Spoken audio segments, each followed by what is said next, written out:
Polymarket is in the process of becoming a fully legitimate player in the United States. It is investing quite heavily in marketing stunts, like actually partnering with the Golden Globes. The Globes are supposed to be about rewarding, artistic achievement. People don't think of it as a game, whereas in sports betting, you are literally betting on a game. The Golden Globes is probably the one best suited to have this trashy betting aspect put onto it. The Department of Justice sued Jay Powell and the Fed. Trump is claiming he didn't know anything about it. There are a lot of things happening in this administration where Trump doesn't have to give the direct order. This is one of those things where if you come at the king, you best not miss, and they just missed. I just think you're totally wrong. There was a time when the greatest research universities in the world were all American. Now, nearly all the top institutions, with the possible exception of Harvard, are Chinese. 12% of the research grants provided by the National Science Foundation went to Harvard, and those are just gone. There was a 56% cut to the NSF budget and a 73% reduction in staffs and fellowships. That's an insanely high amount of research funding that just disappeared overnight. We really are self-owning our way back to the Stone Age or something.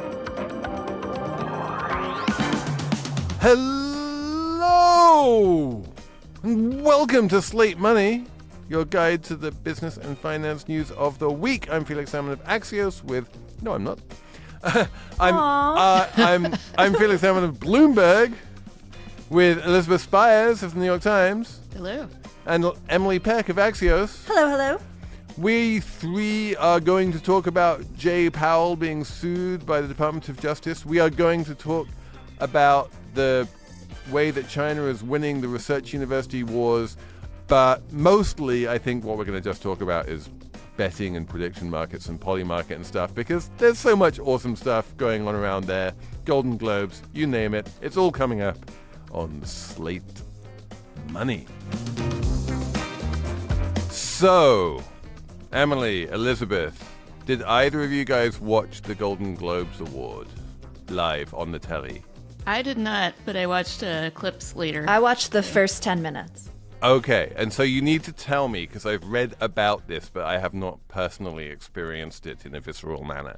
When you're watching it, when you were watching the first 10 minutes, Emily, was there all manner of weird Chiron-y things from Polymarket saying, bet on the outcome? When I was watching, again, the 10 minutes that I saw, no. I only saw it in clips that they put up the Polymarket odds ahead of things and during the Elizabeth, show. you saw the people who were carefully clipping the Polymarket clips and getting outraged by this, right? Yes, I did. So we don't really know how much Polymarket bought, and we also don't know how much Polymarket paid. And what we do know, which has been true for years now, is that whenever there's an awards coming up, it is possible to bet on who is going to win those awards on prediction markets, and specifically on Polymarket, that is an offshore thing where Americans, wink, wink, nod, nod, aren't allowed to use it, and so it's not really subject to U.S. laws. And they've been offering these markets for a long time, and they're not super deep and liquid, but if you want to flutter, as we say in England, it is something you can do. What is new now is that, number one, Polymarket is in the process of becoming a fully legitimate player in the United States. And number two, as part of that process, it is investing quite heavily in marketing stunts, like actually partnering with the Golden Globes while they are on and having things on the screen saying, oi, you can bet on this if you think you know who's going to win. Have a flutter, make some money. And this is one step beyond what I grew up with in England, where people would bet on everything all the time and it was perfectly legal, but you wouldn't see live odds, you wouldn't see partnerships on the television. It wouldn't be incorporated into the programming in the way that it has been in the Golden Globes, and I'm sure it will be, and it has been in a bunch of sports programming as well. So it doesn't seem super harmful to me, but I'm sure, Elizabeth, you're going to tell me that this is a terrible thing. That's mean, the way you said that. Well, it depends on it depends on what we mean by harmful. I think in the context of the Globes, what sort of weirds everybody out is that the Globes are supposed to be about rewarding, artistic achievement, and that's not something that I think people are accustomed to betting on. It's not people don't think of it as a game, whereas in sports betting, you are literally betting on a game.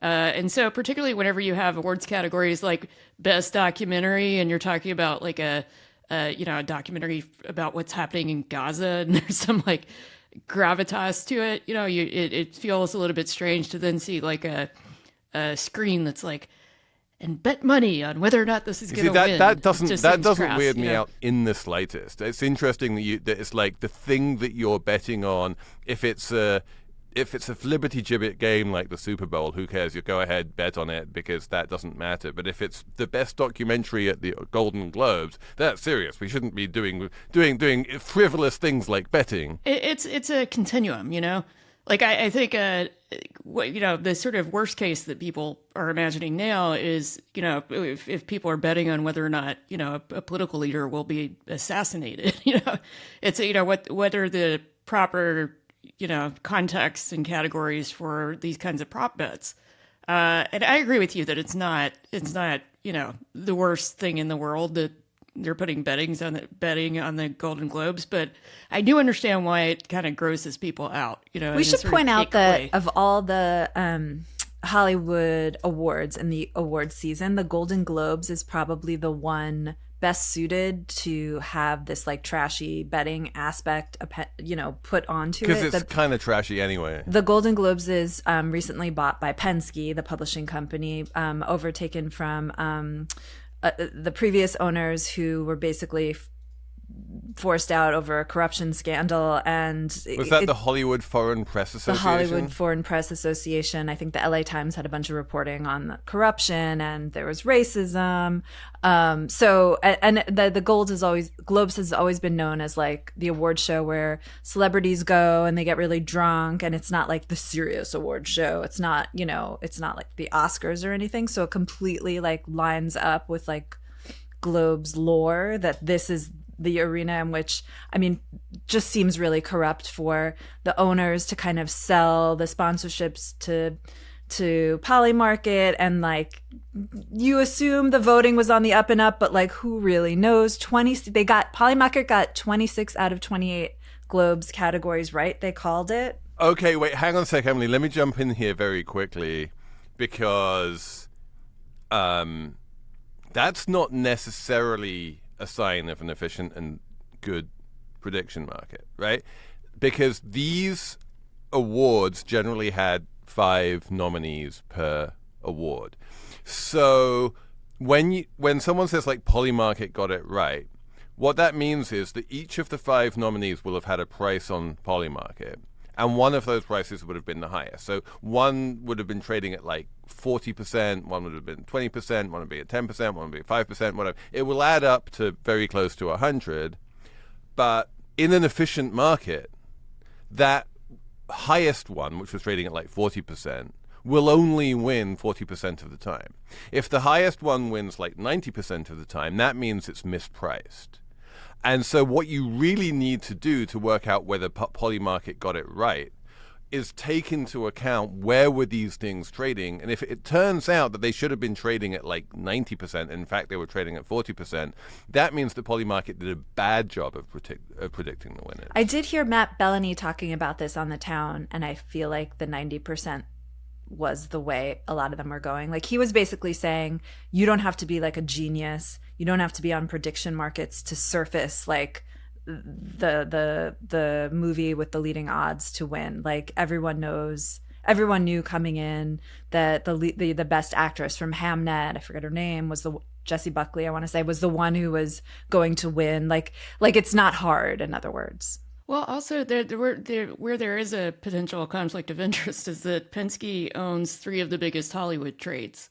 And so if you were just sort of evaluating who was going to win based on coverage in those 3 publications, you might be, spot on, even if there is no coordination between. Elizabeth, explain to me why that's a conflict. Well, because the trades might determine who what the outcome is, or if they want to engineer an outcome. But that's the conflict between Penske. That's a conflict with Penske owning the Globes. That's got nothing to do with Polymarket. Yeah, but I mean, the part of the conflict is that if they can engineer the outcomes, presumably they can also make money off the outcomes. No. So this goes back to what you were talking about, like assassination contracts, right? The idea being that there are two different ways of sort of insider trading prediction markets. One is where you know the outcome and you bet on it knowing that it's going to happen. And the classic example of this one was there was something, I think it was on Polymarket, I think it was like the invasion of Venezuela, and the contract like surged, like some guy made $300,000 by betting on like there will be something happening in Venezuela, and it did. And obviously there's this person who knew that it was about to happen.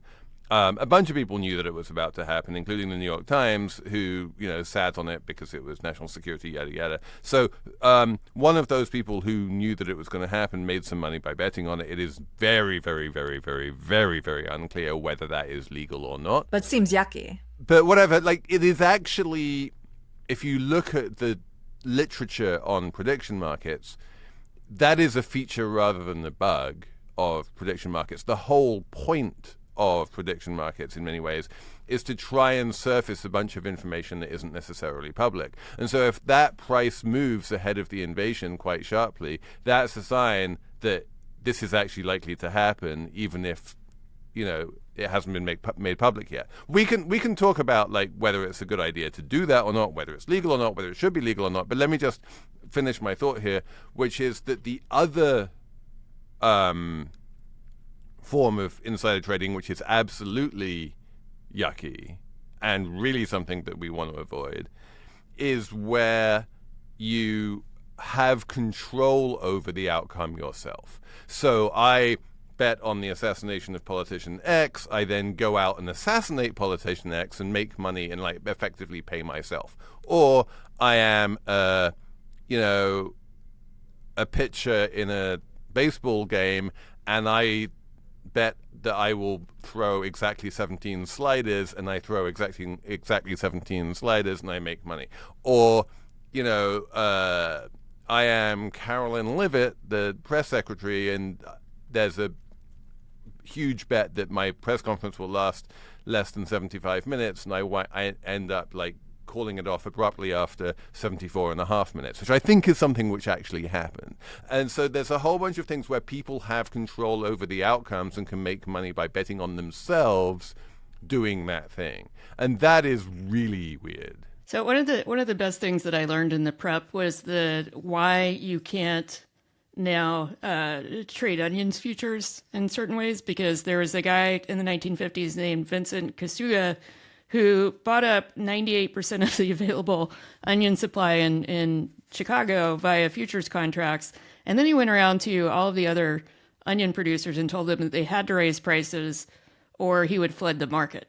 So then they start raising prices and he buys up a bunch of short contracts and floods the market anyway. And as a result, there is regulation around onion futures specifically, not other types of food, just onion onions futures. And Hollywood, weirdly. but in 2010 they added Hollywood, and this was and I remember, like I'm old enough to remember back in the 1990s there was a website called Hollywood Stock Exchange, which was basically yes. this exact thing, but like 30 years ahead of its time, which was people betting on, box office grosses and who was going to win awards and this kind of thing. And the whole point about that was all like play money. And then the whole idea was that it was going to pivot into real money and that you could, eventually it was going to be real enough money that you could, if you were a filmmaker, sort of hedge your investment. So, you announce a big film starring Jennifer Lopez, and then you hedge your bet by sort of like selling a bunch of Jennifer Lopez futures on the site, so that if it does well, your effectively co-investors manage to make money, and if it does badly, you've not lost as much because you've got money from these investors. So there's again, this is all potentially a very legitimate form of financing, which is why futures markets exist and why there's futures markets in almost everything except for onions. But also we have to mention this very explicitly. If we're looking at Polymarket and Kalshi, which are the new kids on the block and are doing prediction markets, they're overwhelmingly sports. We can talk about Polymarket. We can talk about politics. We can talk about all of these weird prop bets that get all of the headlines in Slate money.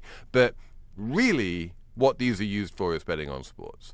And sports betting has historically been very regulated.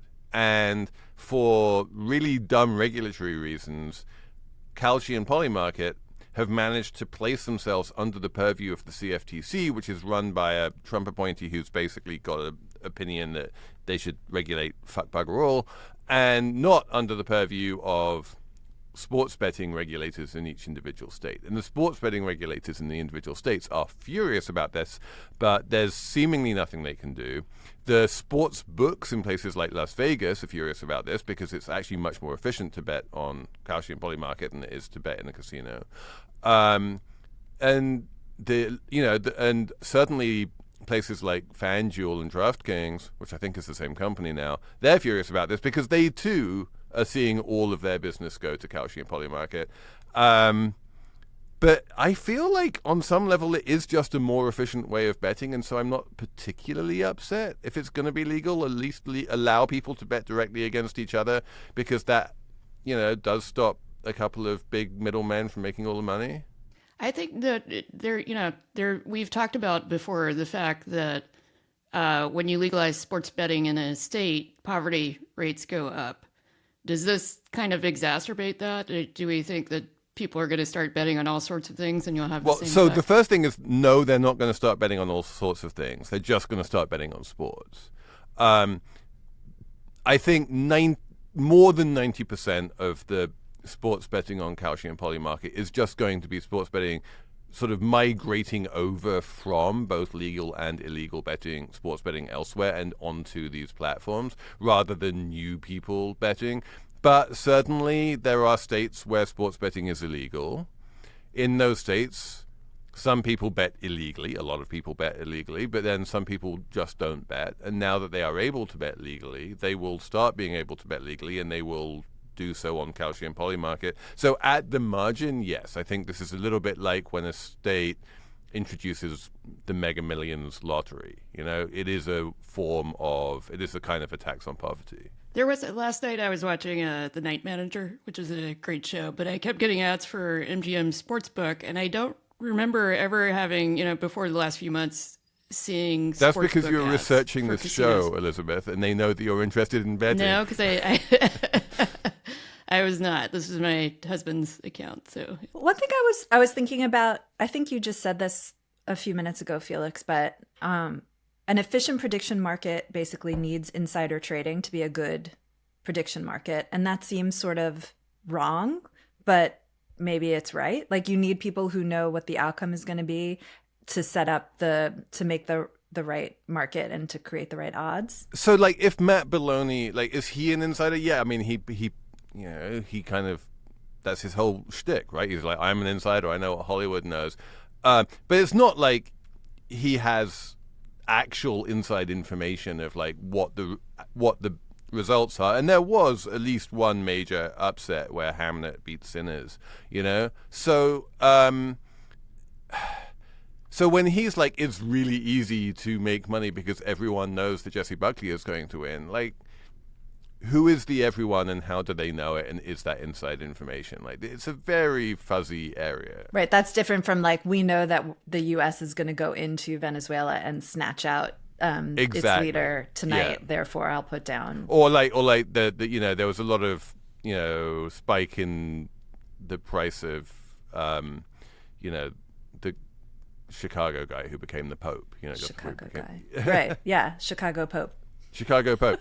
There are very few people in the prediction market world who want to try to prevent insider trading, because this is partly because this is how they make money, and it's partly because they believe in a sort of libertarian way that insider trading is good. It's a way of it's price discovery. And I have seen this article about the stock market too, right? So I've seen this argument about the stock market. It is not a popular argument. It is not a common argument, but I've definitely seen it. And I am to some degree sympathetic with it, which is like insider trading is a good thing, which we should have more of because it makes the markets more efficient and because it's kind of a victimless crime. Well, I think this is not if you're talking about certain prop bets. I mean, the problem with the Venezuela bet isn't so much that it's insider trading per se. It's that whoever bet on it is taking what's presumably classified national security information and in a way making it public, endangering the troops. Right, and so exactly, and so the illegal thing. The most obviously illegal thing here is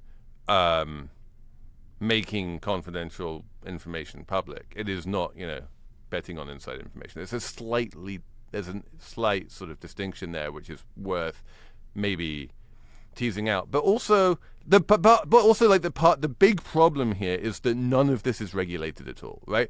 The weird regulatory arbitrage that's happened in sports betting, and the reason why Polymarket is becoming legitimate, and the reason why Kalshi became able to offer sports and all the rest of it is basically just because the CFTC is sitting on its ass and doing nothing. Like back in the Biden administration, none of this would have been possible because the CFTC was a genuine regulator. And indeed, under even Trump 1, the CFTC was a genuine regulator. Now the CFTC seems to be, one of those places. It's like USAID. It's just kind of, what the hell is it doing? It seems to be doing nothing. And I do think that on some level, the default of we are just going to regulate nothing is clearly the wrong default. There should be something that is regulated here. My question would be, if you're let's say you're an executive at a public company and you bet on something that's sort of tangentially related to insider information that you have, is that a potential Reg FD violation? In which case, no, because there's no securities involved. Like Reg FD only applies to securities. And so this is part of the problem. This is a really, really good question. Well, but I mean, what if the stock moved because somebody noticed that the CFO made a bet on Polymarket? I mean, there's this, but you're really putting your finger on something important here, which is that none of these markets exist in a vacuum. They are all related to each other. And it is clearly illegal for me as a corporate insider to trade my own stock because on the basis of information that I have. It is not clearly illegal for me to trade a Polymarket contract on the basis of inside information that I have. It is not a security. There's a whole bunch of legal gray zone there. And then if people see the Polymarket moving, the Polymarket contract moving, then stock traders can see that and move the stock. And those stock traders don't have any inside information. They just have public information about what's happening to contract prices on Polymarket. But you're moving the stock anyway by making a Polymarket bet. There is a whole bunch of stuff that hasn't been thought through. None of this is internally consistent at all. It's a mess. It needs to be addressed by some non-zero degree of regulation. And the SEC and the CFTC need to get into a room and work this shit out, and no one is doing that. Well, the president's son happens to advise both Kalshi and Polymarket. Do I have that right? Yeah, I mean, if you were Kalshi or Polymarket, he's the first person that you hire for your board, right? Obviously. Mm-hmm. Obviously. Also, I thought Alphaville had a good Substack, I guess. I don't know why the Financial Times needs to have a Substack. I don't understand journalism anymore. But anyways, I was reading it, and they made the point of to attract new customers, prediction markets need to be fun. But now these big finance firms and Wall Street is getting involved. And the FT had a piece, where the different Wall Street companies are now hiring people to run prediction market trading and things like that. And so the question is, how long before Wall Street drains all the fun out of all of this? And then people just leave the platform, which I thought would be interesting to watch. It's I mean, there's a lot of extrapolation there. It is certainly true that Jane Street is hiring a couple of interns to look at this. There's not remotely enough liquidity on these platforms yet for Wall Street to make money. So they're all kind of like, dipping their toe in, playing around, getting some interns to play some games and seeing if they can make some money. And if they can, then eventually, if there's enough liquidity, maybe they'll do something about it. But again, one of the interesting things is that if and when that happens, the liquidity in the first instance and probably in the last instance is going to be in sports.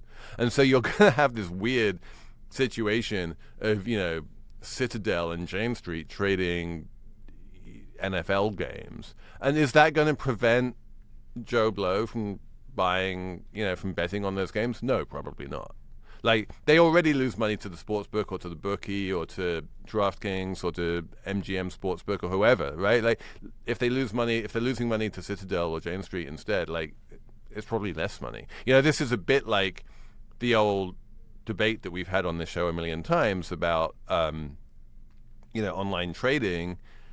It used to be that you would pay your broker $15 to make a stock trade. Now you pay now you pay Knight through their algorithm like 50 cents. That's actually better for you as a bettor or as a trader than it was. So no, I don't think that's going to cause less activity. Hey there! Before we get back to the show, I want to tell you about The Slatest, which is Slate's daily newsletter that lands in your inbox every evening. It's written by Slate's editor-in-chief, Hilary Fry, and it is the perfect way to end your day a little smarter than you began it. Every issue pulls together the sharpest stories, the most surprising news, and the can't-miss Slate podcasts, including this one, plus smart analysis and a bit of well-earned distraction. From DC to Hollywood to the algorithm, The Slatest keeps you clued in to the world and to Slate. You can sign up right now at slate.com/theslatest. But we do need to talk about the actual news of the week, which is the Department of Justice sued Jay Powell and the Fed, criminal investigation, which not only resulted in immediate pushback from Jay Powell in the way that this guy, who was taken so much flack from the president, but both in the first term and in his second term, and it's just been very never responding, just letting it wash over him, being very professional. This was the point at which he's like, okay, fuck you. I'm going to come out, I'm going to record a video, I'm going to be like, this is obviously a pretext, this is bullshit, what the actual fuck? I didn't quite say that, but close. And then everyone came out in support of him. Not only all of the CEOs, not only all of Reddit, not only every single other central bank governor on planet Earth, but also a huge chunk of pretty MAGA Republicans. And it turns out that this was basically Janine Pirro freelancing and not telling anyone. But the whole thing is a bit of a shit show. And my hot take here is that this is the best thing, weirdly, that could have happened to the Fed. It has strengthened the Fed. It has shown that the Fed has massive support, and it does mean that the Fed independence is actually, it turns out, stronger than we thought. They tried to kick out Lisa Cook. They failed. They tried this attack on Powell. It's obviously going to fail. And this is one of those things where if you come at the king, you best not miss, and they just missed. I just think you're totally wrong. Okay. First of all, Jay Powell, Claudia Sahm, inventor of the Sahm rule, and who has a Substack like everyone does now, including the FT, wrote a great Substack about this that I was reading this morning before we taped. And basically what she was saying is Jerome Powell is a unicorn. He has been around for a long time and is one of the last sort of bipartisan Fed governors and chairs. He was made a Fed governor by, I think it was Obama. One of the last bipartisan nominations for even a Fed governor. And then, of course, he was put into the role of Fed chair by Trump and then renominated by Biden, and has spent the past decades building support among Republican and Democratic lawmakers. So to the point where he's getting attacked by the administration, they all, as you said, Felix, rallied around him, including the Republicans. there aren't any other, he's a unicorn. Coming up behind him is no one else like him. So yes, he got the support of central bankers around the world and crucially the support of Republican lawmakers, but that's just a one-off. This is going to happen again. His term ends in 4 months. Whoever Trump nominates now is just in an impossible position where he's going to get the same amount of pressure. Well, he's not going to get the same amount of pressure because it's not going to be a criminal investigation into the new Fed chair. Like, not yet, but we don't. Well, who knows? I wouldn't put it I mean, past. this is not our first criminal investigation into, as you pointed out. And Lisa Cook, as you said, that hasn't worked, but that case is going to the Supreme Court later this month. It is certainly not over in any way. And then the final thing I should add, and then I'm sorry, I'll let you speak, Elizabeth. I'm so sorry.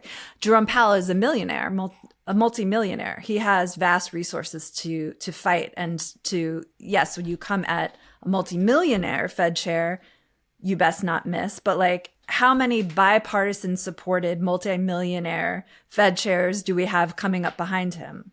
Yeah, I think also, Powell was a Republican. He was his nominee, but he was sort of a moderate kind of, safe, especially for Obama, who was kind of centrist. He, felt like a safe bet. And he had a lot of, he was a known quantity before he ever went to the Fed.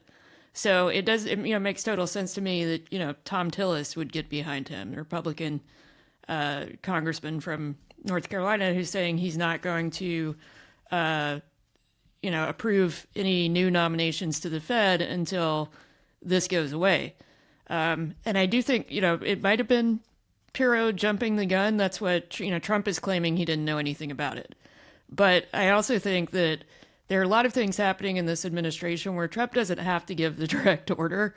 If Pirro thinks that she's doing his bidding by doing this, and, so do many other cabinet members, a lot of them are sort of freelancing on behalf because they think they're advancing his interests.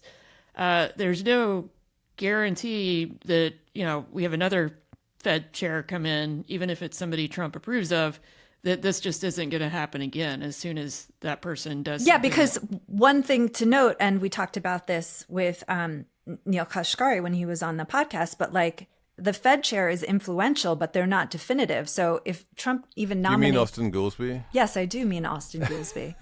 Sorry about that. Austin Goolsbee, when he came on, like Trump nominates a Fed chair and he gets someone in there who is willing to do his bidding and lower rates to 1%.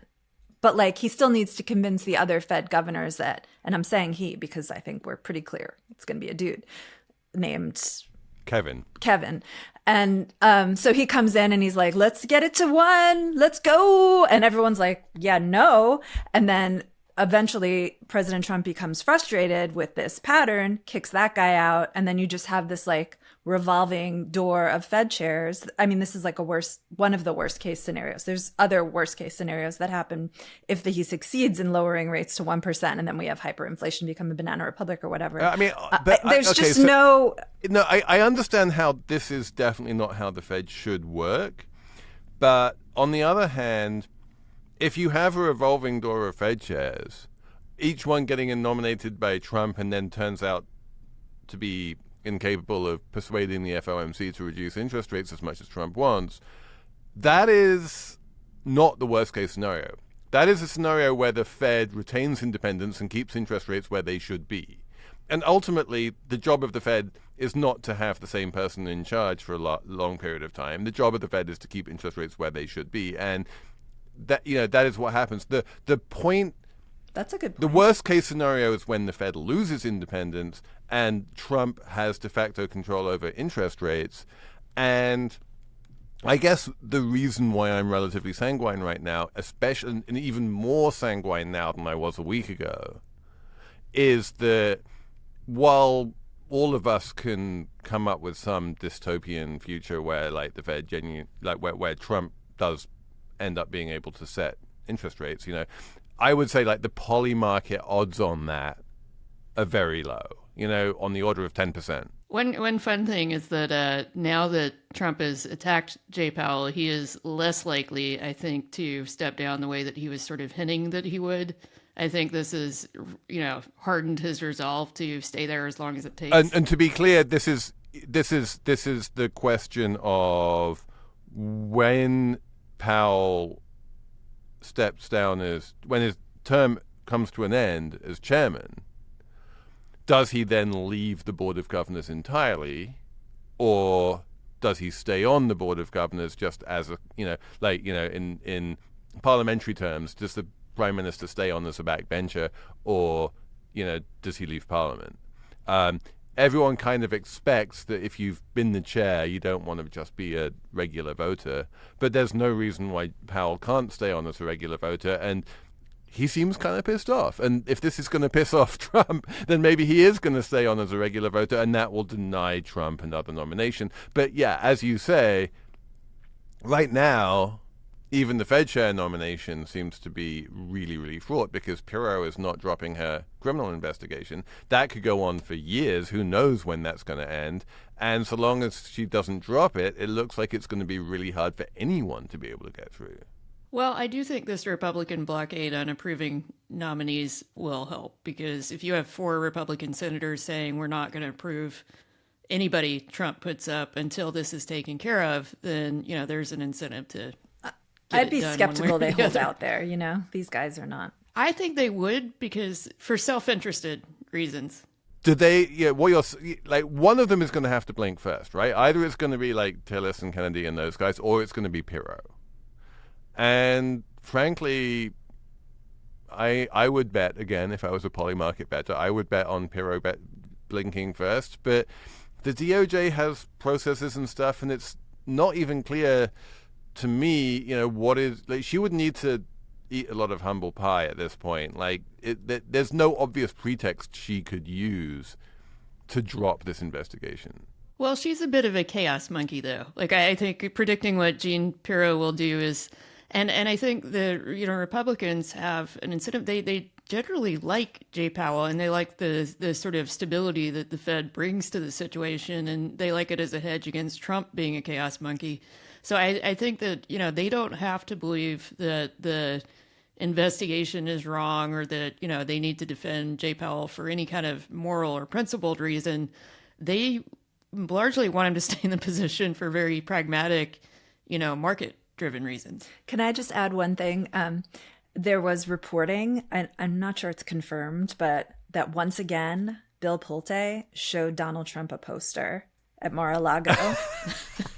Bill Pulte runs the FHFA, and it was a wanted poster. Yes. and is That's the reporting. He is definitely off on the wackadoodle side of MAGA, along with Jeanine Pirro. And but the poster policy making, I mean, it's just that's how we go about it. You get a poster board, you put something on it, and the next thing you know, you're moving markets. You're getting senators to say things. Like, that's all it takes. You don't need a white paper. You need a big white poster. Let's move on and talk about the country where all of the most interesting research, scientific research on the planet is happening, which is China. Once upon a time, there was a time when the greatest research universities in the world were all American. And you could rattle off the list of the, Harvards and Yales and Stanfords and Berkeleys and Caltechs and all the rest of it, and they would have all of the Nobel Prize winners and all of the top research, and everyone wanted to work there because that's where all the most interesting bleeding edge research was happening. Now, nearly all the top institutions, with the possible exception of Harvard, are Chinese. According to one ranking. Well, according to multiple rankings, actually. If you look, any ranking of universities that is based on research output rather than like how good of a university is this to go as an undergrad is going to be overwhelmingly dominated by Chinese institutions. And this is across many, many different rankings. And this is something I've been thinking about a lot in the context of the sort of Trump administration's war on higher education, is that the war on higher education is really aimed at and focused on U.S. universities as teachers of undergrads. And they're like, you are indoctrinating our children in woke yada yada. And you can agree or disagree with that, but these universities also have a really important other function, which is to be scientific research centers. And that is being thrown out with the bathwater.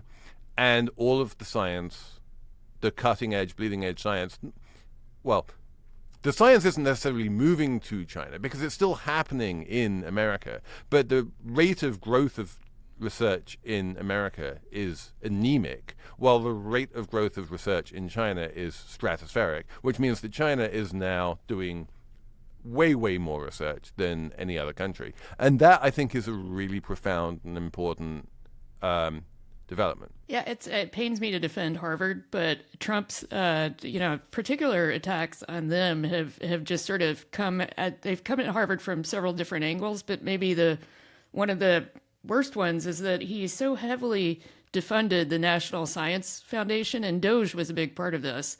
They were just vetoing grants without even evaluating them. But 12% of the research grants provided by the National Science Foundation went to Harvard, and those are just gone. There was a 56% cut to the NSF budget and a 73% reduction in staffs and fellowships. That's an insanely high amount of research funding that just disappeared. And then overnight. add to that the Centers for Disease Control and all of the other massive. The U.S. government used to invest tens, if not hundreds of billions of dollars into fundamental research every year. And that number is going down rather than up. That money was the reason why U.S. institutions massively did way more scientific research and were way more bleeding edge than their European counterparts. The Europeans just weren't investing as much as the Americans were on a government level. And now the Chinese have taken over, and the Chinese are investing billions and billions of dollars across a huge range of universities in China. And they are, and it turns out that just throwing money at it is something that works. The rankings that we looked at for the research for this story, and the one that sort of inspired us to talk about this is what's it called? The Leiden rankings, where the Harvard was bounced from its number one position. Those rankings look at academic output, and that predates anything the Trump administration was doing. In other words, this was already set in motion years before now. We don't even know yet what the effects of the current administration's funding cuts are, or, to be optimistic, maybe they could be reversed. I mean, it's not too late. And Emily, this is a really important point, which is worth underscoring. There is obvious, research takes time. And what these rankings do is they look at the number of papers that are published, and especially the number of highly cited papers that are published. And, between getting the money to do the research and then writing the paper takes years. And then between publishing the paper and it getting cited all over the place takes more years. So, as you say, all of this is a long-standing issue that has been in place for well over a decade. But it is obvious what is causing it, which is this disparity in funding, which has been in place for well over a decade. And that as that disparity in funding gets even greater, which is what's happening now under Trump too, the result in terms of these rankings is only going to become even more stark. Well, these rankings also look at patent applications, which are much more short term.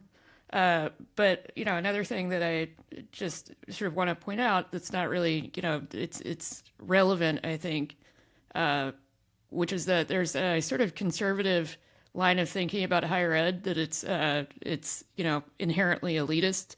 And I think that sort of line of thinking becoming more prevalent has been escalating since the 1970s. And now, if you look at political incentives for particularly MAGA people, they just cannot connect the idea that the U.S.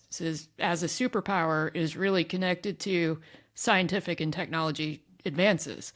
They just don't make that connection. So they're happy to kind of be very hawkish toward China and talk about American dominance, but they really cannot, they don't understand the fact that if you attack higher ed the way that the Republican Party is doing right now, and you're attacking immigrants who are, part of, the U.S.'s dominance in technology is a function of the smartest people in the world wanting to come to school here and then staying here in a lot of cases. And these things are completely contradictory, but the electorate doesn't necessarily understand them. So without a lot of political will to kind of reinstate these programs, I don't see us going forward. I don't see a lot of it being reversed, at least not with just It's definitely not going to be reversed. Like, I think this is absolutely a structural thing. The Chinese have, as you say, like they aren't answerable to an electorate. They can just say, like, we want to have all of the technology superiority, and we can invest a relatively small proportion of GDP in getting there, and everyone else does not have that freedom. They're answerable to an electorate, and the electorate is like, why are you spending billions and billions of dollars on eggheads? And the answer is something soft-powered tech, They also just culturally value education in a way that Americans don't. And the other aspect here is that, in fact, the sort of MAGA/populist turn in American politics does result in people saying, in a quite explicit point of view from the Trump administration, for instance, that drilling for oil is just obviously a better idea than manufacturing solar panels. And drilling for oil is a low-tech kind of thing, and manufacturing solar panels is a high-tech kind of thing. The Chinese can manufacture solar panels at an astonishingly low cost because they have the technology and because they have these incredible... And it is important to really underscore this. All of this investment that China is doing in its universities has resulted in incredibly cheap solar panels, much cheaper than anyone thought they would be. It is one of the many real-world consequences of this investment. And meanwhile, the Americans are like, well, we don't want your stinking solar panels. We're just going to drill, baby, drill. And that is not a way, as you say, for a superpower. That is not a rational sort of geostrategic response. It's just so depressing. Like, I can't even deal with it. It's so sad. I mean, I guess it's good for China. Look, it's good for the Chinese. It is good for China. It could be good for the world. They're opening their economy, and we're making it hard for anybody to do business with us. Yeah, at all. I mean, we really are self-owning our way into something not great, into this, back to the Stone Age or something. Like, as right before we were taping, there was an announcement that Canada was getting rid of its 100% tariffs on Chinese EVs. Like, everyone's moving on. There's nothing written in stone that, like, the U.S. has to lead in education or... EVs are another really good example of this, which is, we've talked about this on the show. The U.S. Government has stopped supporting EVs. Ford took that $19 billion charge and said, fuck it, we're not going to do EVs anymore. Basically gave the entire future of the automotive industry to China on a plate. China, meanwhile, is investing heavily in EVs. And again, why is it that Chinese EVs are so much better and so much cheaper than anyone else's EVs? Do we think it's completely unrelated to all of the investment in primary research in Chinese universities? Of course it's not. These things are connected. This is also, this is a sort of line of rhetoric that you hear from Silicon Valley people, is that all of our great technology comes from the private sector. And this is usually people like Elon Musk kind of eliding the fact that their companies are built heavily on government research and government contracts, and that most of our largest technological developments come either out of academia, where you can do research for its own sake and it doesn't have to be immediately profitable, or from research units at defense contractors that work with academic institutions. And I think that's another policy thing. It depends who you're talking to in Silicon Valley. Like, most, a huge chunk of Silicon Valley is connected by one degree of separation, or is actually a part of Stanford University, and knows full well how important it is for institutions like Stanford and Berkeley and Caltech to get that funding. Yes, you're right. There is a sort of libertarian bent in Silicon Valley, especially when we had this period of, like, so people making a lot of money from social media, where there was very little sort of bleeding edge tech involved in, like, I'm going to build Facebook. But now we're back in the realm of, like, Silicon Valley's future is based on scientific advances and not just on hacking social media algorithms. And at that point, it's going to be a big fight with China, which we'll probably lose. Anyway, on which note, we should have a numbers round. Emily, do you have a number? I do. It's $3. $3? Elizabeth knows what this is. $3. Is this a gas price thing? No, $3 is the cost, according to USDA Secretary Brooke Rollins. $3 is the cost they came up with after running 1,000 simulations. Don't know what that means. $3 is what it costs to have a meal consisting of a piece of chicken, piece of broccoli, piece of broccoli, corn tortilla. Like one floret. A corn tortilla, and something else. That is what she said on TV this week. She said that they've run over 1,000 simulations, and a simulated chicken breast. You can have a $3 meal made up of the piece of chicken, piece of broccoli, corn tortilla, and something else. Something else apparently she meant was a dairy, and this is she was talking about this. You can put some mayo on your tortilla. A little mayo, You pat can of have butter. the world's blandest taco. She was talking about this because, Robert Kennedy Jr. updated the food guidelines, and now they're very protein and dairy heavy, and like the administration's out there pushing whole milk really hard. A very disturbing amount of whole milk pushing is taking place. And I guess the question was like, seems expensive to push so much protein because, we've talked about ad nauseum on the podcast how much beef costs these days, but chicken, to be fair, hasn't gone up as much. And the Wall Street Journal even went out and they had some reporters try and find a $3 piece of chicken, piece of broccoli, corn tortilla, and something else meal, and they were able to do it. But the problem is you have to go to the supermarket, you can't just buy a single piece of chicken or broccoli. We know this. Even us, even elitist Slate money knows that we can't just buy a piece of. So anyway, they had to spend. Well, that's like $12 for a family of 4. Yeah, you have to spend like 12 or more. I think it was like $26 to like eke out the piece of chicken, piece of broccoli, and something else meal. So it's not. But guys, this is January. We've all like made our New Year's resolutions to lose weight this year, and the best way to lose weight is to eat nothing but like chicken breast and tortillas. Like, chicken breast, piece of broccoli. Can't go wrong. What's your uncle? If you're mainlining the Ozempic, that's enough, right? That's enough. Yeah. So. But then again, the Ozempic costs more than $3. So. But I think the administration's moving to make it cheaper, so it kind of makes sense holistically, I think. My number is related. My number is 22, which is also a price. It's $22. And that is the cost of, because, I am basic. I have also decided to do the dry January thing this year. And I went to a restaurant in New York, perfectly nice restaurant called The Dutch down on Prince Street. And $22 is how much they charged me for a fake Negroni. What? Yeah. The mocktails are now $22, people. And while I have had many very good mocktails in my time, I have to say this was not one of them. There is a really good company that I think is Brooklyn-based that makes a phony Negroni. I'm not a massive fan of the phony Negroni, but it's better than this thing I had at the Dutch. And Just also drink the water, great advantage man. of the phony Negroni is it's like, what is it, like $6-7? It is definitely not 22. Yeah. That's 3 meals. That's you could feed a family of 8 for that. That's like so many pieces of broccoli. Feed them one taco for one meal. Elizabeth, what's your number?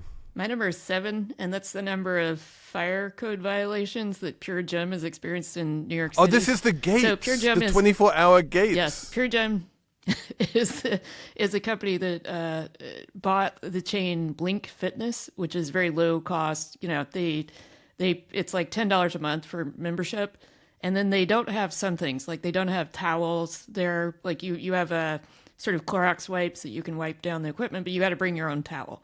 But they were bought by this company, Pure Gem, that has installed these doors that look like the Star Trek tubes that people beam themselves up and down through. And they said they did this because it ensures that, people who aren't members can't get in. But it also has a kind of creepy vibe. And initially, people thought that they were body scanners. And they're like, I don't know if I want my gym scanning my body.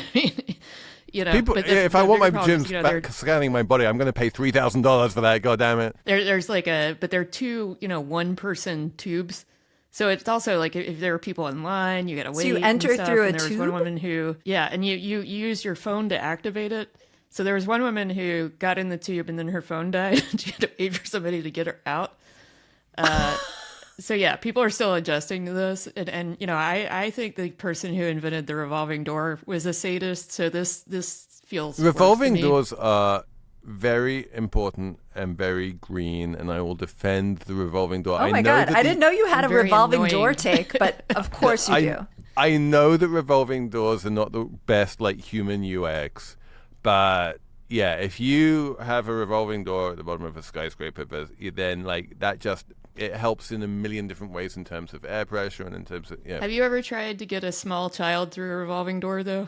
No, this is a feature not about it keeps the small children out of the skyscrapers. It's awesome. I'm a huge fan of towels at the gym. Like I belong to a fancier gym and that's my favorite part. Unlimited towels. Sometimes I'll take a shower and I'll use like 5 towels. I don't care.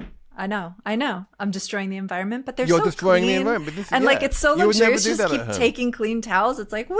It's my favorite thing. Yeah, you are why my gym costs so much money because you are using all the towels. I love the towels. And they're so white and perfect. Oh. All right, I think that is it for us this week. Please email Emily on slatemoney@slate.com and castigate her for What? her towel usage at the gym. You're destroying the environment. How dare you, Ms. Peck? How dare you? Or tell her that she is absolutely within her rights and go ahead and you go girl. One or the other. Those are the only options. Yes or no. Put Yes it on or no. Polymarket. Yeah, thank you for listening. And thank you also to Jessamine Molly and Shannon Roth and Micah Phillips for producing the show. And thanks for being a Slate Plus member. If you're a Slate Plus member, we will talk about something ICE-related in the Slate Plus. Otherwise, either way, we will be back next week with more Slate Money. And remember to check out the Slatest, Slate's daily newsletter. It's your daily update on the most urgent, surprising, and unusual news delivered straight to your inbox. A special thanks to all our Slate Plus members. If you haven't already, consider joining. Slate Plus members get unlimited access to all of Slate's journalism, plus they get ad-free podcasts, and they help support our independent reporting.